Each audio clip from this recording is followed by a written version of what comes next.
So good morning या कहूँ good evening everyone, you are welcome to my YouTube channel. ये video मोकरिन की स्टोरी का पार्ट 2 है। बाय द वे, सीरीज को इतना पसंद करने के लिए आपका थैंक यू। तो हम इसके पार्ट 2 को शुरू करते हैं। So let's begin. अगले दिन सुबह युनयोंग मोकरिन से मिलने आता है, लेकिन कल रात हुए इंसिडेंट की वजह से वो युनयोंग को फेस नहीं कर पा रही होती है। मोकरिन सोचती है मुझे अपने सेंसेस में वापस आना चाहिए। वो युनयोंग से पूछती है तुम यहाँ किस लिए आए हो। युनयोंग बताता है मैं तुम्हारे लिए कुछ लाया हूँ। वो मोकरिन के लिए एक भाला लेकर आया होता है। वो उसे देते हुए कहता है ये एक असली भाला है, ये तुम्हारी बैम्बो स्टिक से ज्यादा बेहतर तरीके से काम करेगा। मैंने तो इस पर हम दोनों का नाम भी लिखा है। मुझे तुम्हें इतना छोटा तोहफा देते हुए बुरा लग रहा है, लेकिन मैंने देखा था कि तुम अपनी ट्रेनिंग को लेकर कितनी ज्यादा सीरियस हो। मोकरिन, तुम तो इससे कहीं ज्यादा डिजर्व करती हो। मोकरिन सोचती है युनयोंग एक लौता इंसान है जिसने मुझे ये भाला चलाने के लिए ना तो मना किया और ना ही डांटा, जबकि यहाँ सबने मुझे इस चीज के लिए मना कर रखा था। युनयोंग बोलता है क्या हुआ मोकरिन, क्या तुम्हें ये पसंद नहीं आया। मोकरिन स्माइल करते हुए बोलती है नहीं, मुझे ये काफी पसंद आया। मैं हमेशा से ये एक ऐसा भाला चाहती थी। मैं तुम्हारा शुक्रिया अदा कैसे करूं युनयोंग।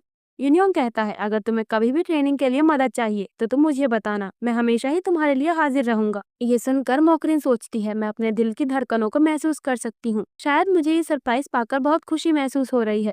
उसी रात में मोकरिन के भाई मोकह्युन की शादी होती है। सभी लोग उन्हें बधाई दे रहे होते हैं। डैड रोते हुए कहते हैं तुम हमेशा खुश रहना मेरे बेटे।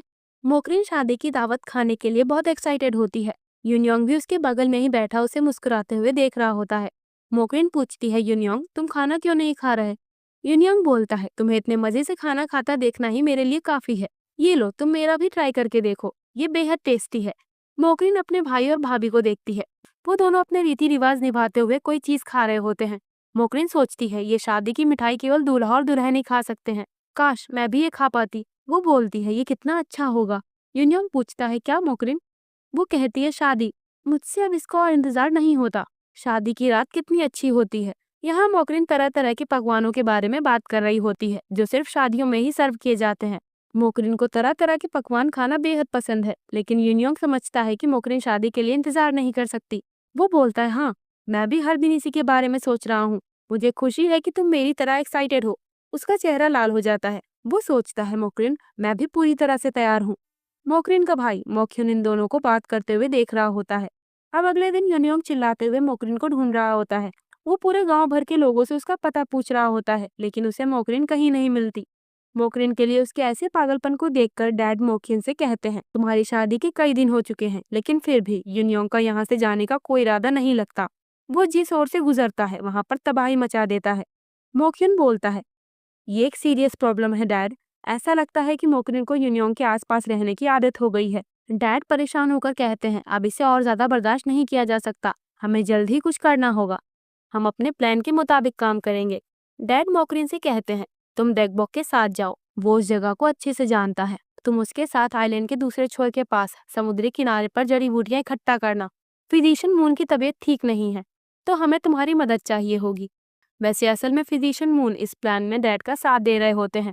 डैड कहते हैं तुम्हें डेगबॉक का इंतजार नहीं कराना चाहिए मोकरिन, अब जल्दी जाओ। इधर मोकरिन के बगैर युनयोंग की हालत खराब हो रही होती है। वो बोलता है मुझे मोकरिन से मिले हुए 8 घंटे और 45 मिनट गुजर चुके हैं। तभी उसे मोकरिन दिखती है, उसके साथ में डेगबॉक भी होता है। युनयोंग अपने नजरिए से देखता है जहाँ वो दोनों एक साथ काफी खुश लग रहे होते हैं, पर असल में ऐसा कुछ नहीं होता। वो दोनों तो बस नॉर्मली बातचीत कर रहे होते हैं। युनयोंग गुस्से से बोलता है ये कमीना मेरी मोकरिन के साथ में क्या कर रहा है। मैं इसके जैसे दुष्ट को मेरी प्यारी मोकरिन के साथ में अकेले नहीं छोड़ सकता। वो समंदर के किनारे आ जाते हैं। मोकरिन बोलती है मुझे विश्वास नहीं हो रहा कि इतनी जल्दी 10 साल गुजर चुके हैं और अब मैं 20 साल की हो गई हूँ। वाकई समय काफी जल्दी गुजरता है। डेगबॉक मोकरिन की ओर देखकर सोचता है मैंने इसे रियलाइज नहीं किया कि मोकरिन कितनी ज्यादा खूबसूरत हो चुकी है। पता नहीं वो मेरे बारे में क्या सोचती होगी। वो मेरे साथ यहाँ आने के लिए एक्साइटेड थी, कहीं इसका मतलब वही तो नहीं। मोकरिन डेगबॉक पर जरा भी ध्यान नहीं दे रही होती है, बल्कि वो तो रात के खाने में परोसे जाने वाली मिठाई को लेकर एक्साइटेड होती है। वो सोचती है मैंने कई सालों से इतना आराम कभी नहीं महसूस किया। युनयोंग उसका पीछा कर रहा होता है। मोकरिन को कुछ अजीब सा महसूस होता है। वो सोचती है वो अब भी मुझसे शादी करना चाहता है। क्या इसका मतलब ये हुआ कि उसे अब भी मुझ में इंटरेस्ट है। डेगबॉक मोकरिन से पूछता है मोकरिन, क्या इस वक्त कोई ऐसा पर्सन है जिसमें तुम्हें इंटरेस्ट हो। मोकरिन चौंक जाती है। उसका ये सवाल सुनकर वो मन में कहती है एक टाइम था जब मैं मोकह्युन के एक दोस्त को पसंद करती थी। एक शांत यंग लड़का जो अपने साथियों से ज्यादा मैच्योर था। मेरी नज़र में वो मेरा आइडियल टाइप था। वो मेरे सपनों के राजकुमार जैसा था, लेकिन जब मैंने उसकी शादी की खबर सुनी तो मुझे कुछ भी महसूस नहीं हुआ। इसीलिए क्योंकि मुझे लगता था कि मैं जिसे पसंद करती हूँ वो सच में मेरे सपनों की कल्पना से ज्यादा और कुछ नहीं था। तब मुझे यह एहसास हुआ कि हर इंसान अपनी पसंदीदा पर्सन से ही उम्मीद करता है कि वो ठीक दिखे और ढंग से प्रॉपर मैनर में बिहेव करे। अगर आप उनकी इच्छा के मुताबिक नहीं निकलते हो तो फिर आपके लिए जिंदगी कठिन हो जाएगी। यूनियोंग कहता है, आखिर ये दोनों किस बारे में बात कर रहे हैं? डेगबॉक मॉकरिन के बालों को टच करने लगता है। यूनियोंग उसे ये करते हुए देख लेता है। वो गुस्से से एक बड़ा सा पत्थर उठाकर उनकी ओर आने लगता है। वो चिल्लाता है, नहीं, तुम वहीं रुक जाओ। असल में डेगबॉक मॉकरिन के सिर पर एक गिरी पत्ती को हटा रहा होता है। वो दोनों यूनियोंग को इतने गुस्से में खुद की ओर आते हुए देखकर डर जाते हैं। डेगबॉक कहता है, रुको, जरूर तुम्हें कोई गलतफहमी हुई है, तुम शांत हो जाओ। मोकरिन सोचती है, यूनियोंग को देखकर लगता है कि वो हमारी एक भी बात सुनने को तैयार नहीं। वो डेगबॉक का हाथ पकड़कर कहती है, चलो हम इस ओर चले डेगबॉक। मोकरिन को ये करता हुआ देखकर यूनियोंग की फीलिंग्स हर्ट हो जाती हैं। वो दोनों एक जंगल के बीच आ जाते हैं। डेगबॉक हाँफते हुए कहता है, उस फिन ब्लड के इंसान ने तो उस भारी पत्थर को चुटकी में उठा लिया था। वो तो वाकई में एक राक्षस की तरह है। मोकरिन सोचती है, उसके चेहरे का रिएक्शन, शायद यूनियोंग हर्ट हो गया है। वापस जाने पर मैं उसे सारी बातें साफ तौर पर बता दूंगी। डगबग बोलता है, घर लौटने से पहले हम इस जगह से कुछ जड़ी बूटियां इकट्ठा कर लेते हैं। मोकरिन बोलती है, ठीक है। वो लोग तरह तरह की जगह से गुजर रहे होते हैं। इसमें कहीं उन्हें बड़े से पहाड़ पर चढ़कर जाना होता है तो कभी जंगली सूअर उनके पीछे पड़ जाता है। इसी बीच वो दोनों जंगल के गहरे गड्ढे में गिर जाते हैं। मोकरिन सोचती है, क्या मैं सही सलामत घर पहुंच भी पाऊंगी? डगबग बोलता है, लगता है हम दोनों यहाँ पर फंस चुके हैं। चिंता की कोई बात नहीं। जब हमारे घर वालों को पता चलेगा कि हम लापता हैं तो वो जरूर हमारी मदद के लिए किसी न किसी को जरूर भेजेंगे। लेकिन रात हो जाती है और वो दोनों अब भी उसी गड्ढे में बैठे होते हैं। डगबॉग बोलता है, कोई हमारी मदद के लिए यहाँ क्यों नहीं आ रहा? इधर फिजिशियन मून और डैड मस्ती से शराब पीकर झूम रहे होते हैं। डैड कहते हैं, मेरी बेटी और डगबॉग इतने समय तक साथ में हैं, सब अच्छा चल रहा है। मोकरिन खड़ी होकर बोलती है, ऐसे काम नहीं चलेगा, हमें कोई तरकीब निकालनी होगी। वो बाहर निकलने के लिए ऊपर चढ़ने की कोशिश करती है लेकिन उसका पैर फिसल जाता है और वो गिर जाती है। डेगबॉग कहता है, अरे तुम्हें तो चोट लग गई है, हमें यहाँ बैठकर किसी के आने का इंतजार करना चाहिए। मोकरिन बोलती है, पर हम यहाँ बिना कोई कोशिश किए चुपचाप नहीं बैठे रह सकते। डेगबॉग कहता है, अपनी काबिलियत से परे काम करना टाइम और कोशिश दोनों की बर्बादी है। तुम चाओ कबीले की मेंबर हो, तुम्हें ढंग से सोचना चाहिए। तुम पहले कभी इतनी लापरवाह नहीं थी, तुम अब बदल गई हो। ये सुनकर मोकरिन सोचती है, हर पर्सन अपने पसंदीदा इंसान से यही एक्सपेक्ट करता है कि वो उसके मुताबिक कायदे से दिखेगी और उसकी तरह बर्ताव करेगी। लेकिन तब क्या होगा अगर मैं इतना बदल जाऊं कि मैं किसी भी पर्सन के लिए वाजिब ना रहूं? तो क्या कोई ऐसा है जो मुझे ऐसे पसंद करे जैसे कि मैं हूँ? तभी उसे यूनियोंग का चेहरा याद आता है। डगबॉग मोकरिन का हाथ पकड़कर कहता है, मैं इस चीज को कुछ और टाइम देना चाह रहा था लेकिन अब बस बहुत हुआ। मोकरिन, क्या तुम मुझसे शादी करोगी? मैं तुमसे प्यार करता हूँ। मोकरिन चौंक कर कहती है, क्या? डगबॉग, मैं समझी नहीं। डेगबॉग बताता है, उस जंगली इंसान ने तुम्हारा दिमाग बिगाड़ दिया है, मैं तुम्हें उससे शादी करने नहीं दे सकता। डेगबॉग ने मोकरिन का हाथ कसकर पकड़ रखा होता है। वो उसके करीब आने लगता है। मोकरिन बोलती है, नहीं, मुझसे दूर हटो, तुम ये क्या कर रहे हो डेगबॉग? यूनियोंग बाहर एक पेड़ पर बैठा होता है। मोकरिन परेशान होकर सोचती है, ये मेरी बात नहीं सुन रहा, प्लीज कोई तो मेरी मदद करो। तभी यूनियोंग उसका भाला नीचे उसके पास फेंक देता है। मोकरिन उसे पकड़ लेती है। वो उस भाले के डंडे से जोर से डेगबॉग के सर पर मारती है। डेगबॉग चारों खाने चित होकर वहीं पर ढेर हो जाता है। मोकरिन उस भाले को देखती है। ये वही होता है जो यूनियोंग ने उसे दिया था। गड्ढे में बाहर आने के लिए एक रस्सी नीचे आती है। मोकरिन उसे पकड़कर बाहर निकल आती है। वो इधर उधर देखकर सोचती है, यहाँ तो कोई नहीं, लेकिन मैं श्योर हूँ ये जरूर यूनियोंग ही होगा।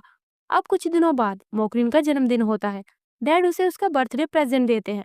वो धीरे से अपने बेटे मोक्युन से बोलते हैं, लगता है हमारा प्लान काम कर गया। मोक्युन बोलता है, हाँ, लगता तो है, वैसे मुझे नहीं लगा था कि हमारा प्लान इतना कामगर रहेगा।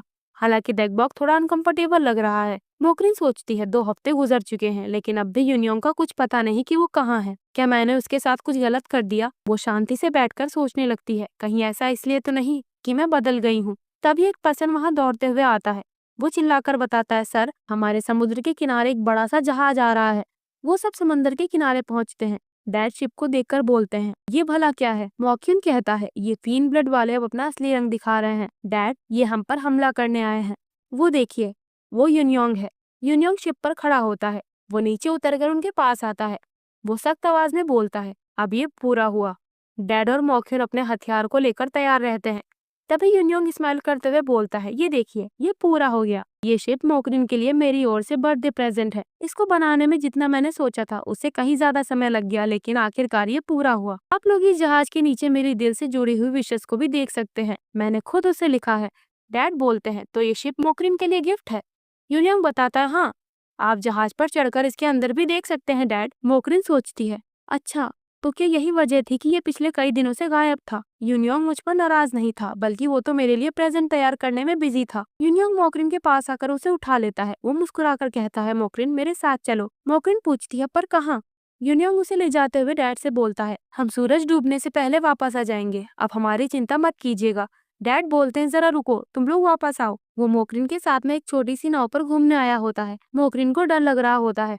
वो बोलती है, यूनयोंग, हम पलटने वाले हैं। वो सोचती है, मैं पहली बार एक बोट पर आई हूँ। यूनयोंग बोलता है, मोकरिन, तुम अपनी आंखें खोलो और इस खूबसूरत नजारे को देखो। वो अपनी आंखें खोलकर समंदर की ओर देखती है।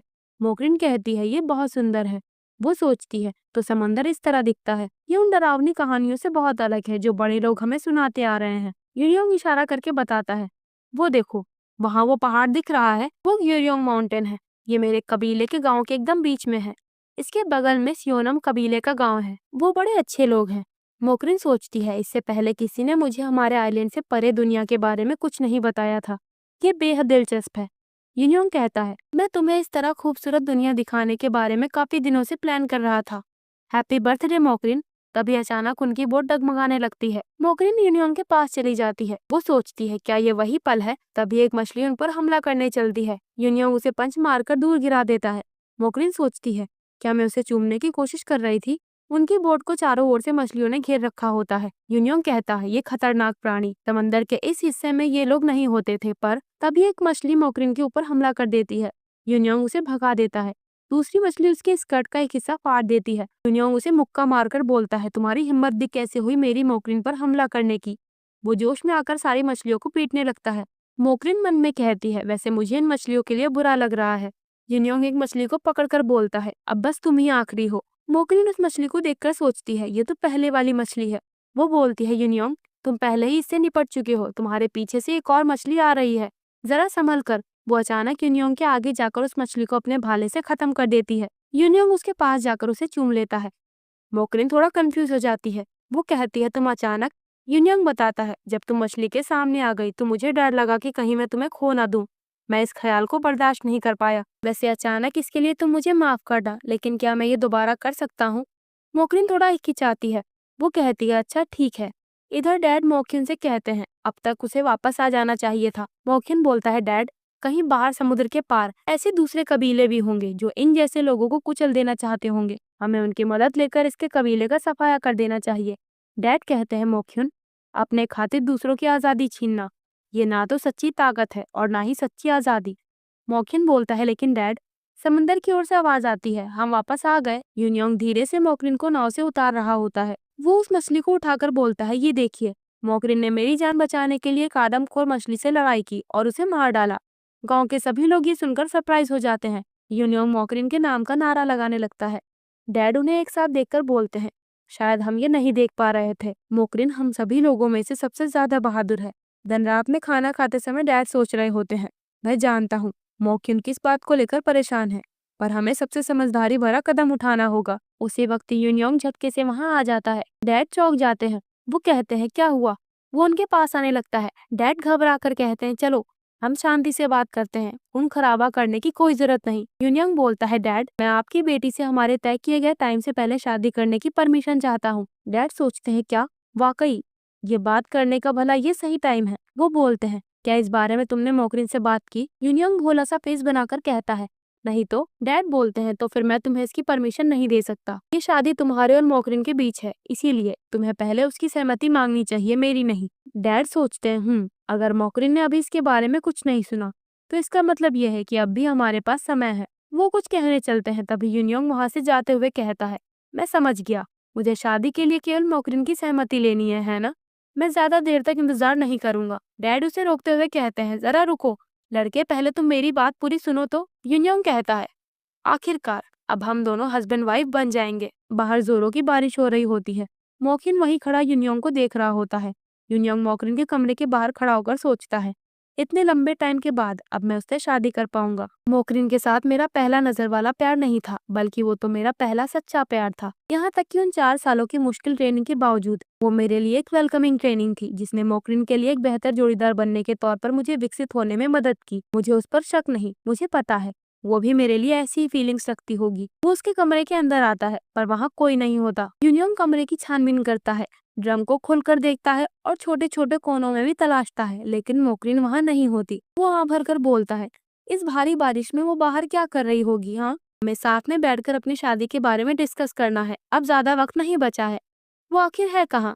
तभी वहाँ पर मोक्युन आता है। वो यूनियोंग से कहता है, कुछ है जो मैं तुम्हें बताना चाहता हूँ। यूनियोंग बोलता है, हाँ हाँ जरूर। मोक्युन पूछता है, मुझे बताओ तुम्हारे गांव में मेरी बहन की जिंदगी कैसी रहेगी? वो सोचता है, डैड मेरे इस प्लान के खिलाफ है, लेकिन अगर हमें मदद के लिए कोई ताकतवर जनजाति मिल जाए तो मैं श्योर हूँ हम इन लोगों से जीत जाएंगे और इस तरह मैं उन कबीलों से मिली ताकत का इस्तेमाल कर पाऊंगा। यूनियोंग सख्त आवाज में कहता है, मैं तुम्हारी चिंता समझता हूँ, लेकिन मैं लालच और एम्बिशन से पागल लोगों की नजरें पहचानना अच्छे से जानता हूँ। मुझे अच्छे से पता है कि वो आंखें कैसी दिखती हैं। ये देखने लायक बिल्कुल नहीं होता। मोक्युन उसका हाथ झटक कर कहता है, क्या बकवास कर रहे हो? यूनियोंग बोलता है, खैर बस तुम इतना जान लो, मैं उस इंसान की तरह हूँ जो अपने करीबी लोग और कबीले की रक्षा करने के लिए किसी भी हद तक जा सकता है। मैं श्योर हूँ कि तुम जान गए होगे कि मैं किस बारे में बात कर रहा हूँ, है ना मोक्युन? अब यूनियोंग मोकरिन को ढूंढने निकल जाता है।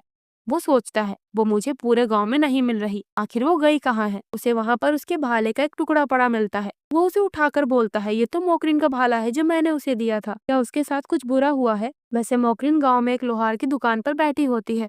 वो आं भरकर बोलती है, मैं कितनी बड़ी बेवकूफ हूँ। उस आदमखोर मछली को मारने के बाद मैं कुछ ज्यादा ही कॉन्फिडेंट हो गई थी। मोकरिन अपने भाले से प्रैक्टिस कर रही थी, तभी जोर से मारने के कारण उसका भाला टूट गया होता है। वो बोलती है, ये भाला मुझे गिफ्ट के तौर पर मिला था और अब ये टूट गया है, इससे मेरी कितनी यादें जुड़ी हैं। वो मन में कहती है, शायद यूनियोंग वही पर्सन है जो मुझे वैसे ही एक्सेप्ट कर ले जैसी मैं हूँ। हालांकि मैं इस बात पर अभी श्योर नहीं कि मेरे मन में उसके लिए कैसी फीलिंग्स हैं। दिन सुबह होने पर वो घर की ओर आ रही होती है। मोकरिन काफी थक गई होती है। वो बोलती है, मैं रात भर इसी सब के बारे में सोचती रही। डैड और मोक्युन जरूर मेरे बारे में काफी परेशान होंगे। वो वहाँ पर यूनियोंग को देखती है। वो मोकरिन के पास आकर उसे गले लगा लेता है।